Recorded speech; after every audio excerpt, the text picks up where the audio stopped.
Imagine this. It's a Friday night. You're home alone, enjoying some quiet time. Suddenly the phone rings. It's your neighbor, asking for a simple favor. They need a babysitter for their kids. Sounds easy enough, right?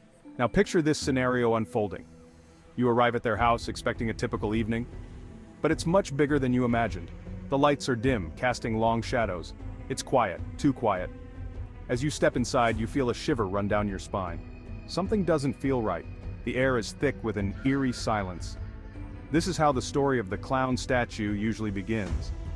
It's a classic urban legend, told and retold at sleepovers and campfires, each time adding a new layer of fear. Like all good scary stories, it plays on our deepest fears, twisting the ordinary into something terrifying. The familiar becomes the unknown. But what is it about a clown statue that frightens us so much? Is it the painted smile, the lifeless eyes, or the unsettling presence? The babysitter in our story is often a teenage girl, stepping into a new environment. She's responsible, eager to earn some extra cash and maybe gain a bit of independence. The parents seem nice enough, a little frazzled maybe, but who isn't with kids? They trust her and she feels a sense of duty. They give her the grand tour, pointing out the essentials, making sure she knows where everything is. The kitchen, the bedrooms, the phone for emergencies, nothing out of the ordinary.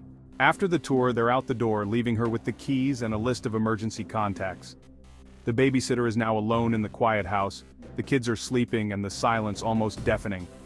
The house itself becomes a character in our story, with its creaking floorboards and whispering walls. The rooms are large, the furniture old and imposing, casting long shadows. Shadows seem to dance in the corners, playing tricks on her eyes. The silence is broken only by the ticking of an old grandfather clock, each tick echoing through the house.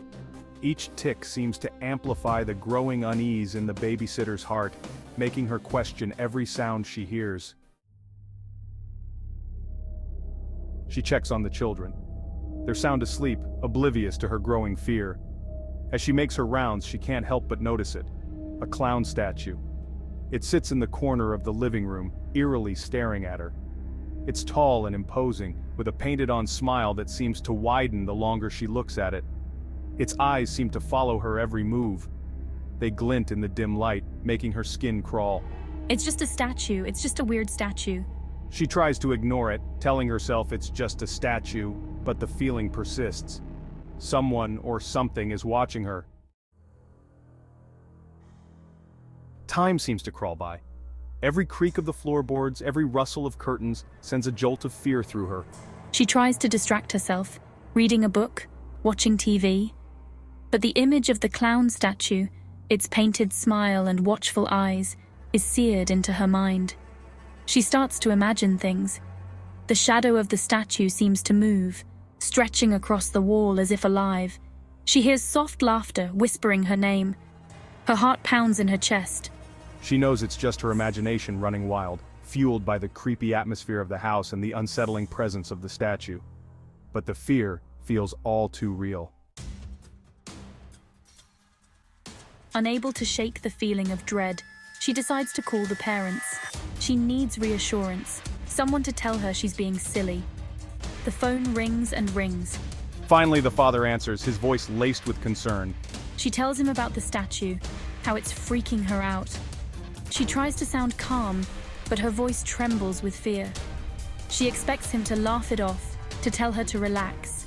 Instead, his tone turns serious, deadly serious. "There's no clown statue in our house," he says slowly, each word sending chills down her spine. The line goes dead. She stares at the phone, her blood running cold. She tries to rationalize his words. Maybe he misunderstood her, maybe it was a joke, a cruel prank, but deep down she knows the truth. She turns to look at the corner where the clown statue had been. Empty.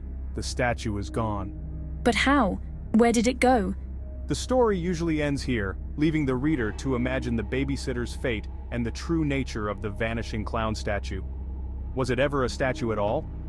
Or something far more sinister? The clown statue legend, like many urban legends, has no definitive origin. It's a tale that has been passed down through generations, morphing and evolving with each retelling.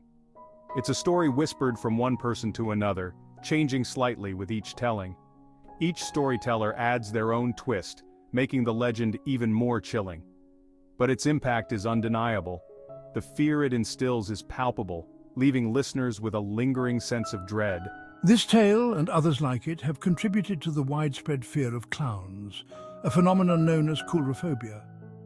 This fear is not just a modern invention, it has deep roots in history and psychology. The once joyful and playful figure of the clown has become, for many, a symbol of unease and dread.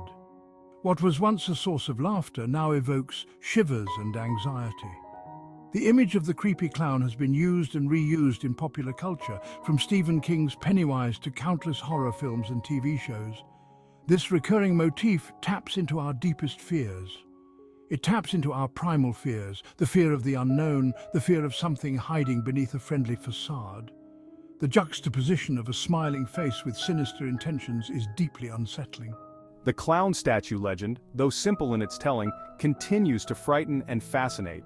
Its simplicity is what makes it so effective. It leaves much to the imagination. It reminds us that sometimes the most ordinary things can become the most terrifying. Everyday objects can take on a sinister life of their own in the right context. And that sometimes the things that go bump in the night are best left undisturbed. The unknown can be more frightening than any monster we can imagine. That does it for the urban legend of the clown statue. What did you think? Let me know down in the comments. Thanks to all who like and subscribe, we have more eerie content on the way. Until next time.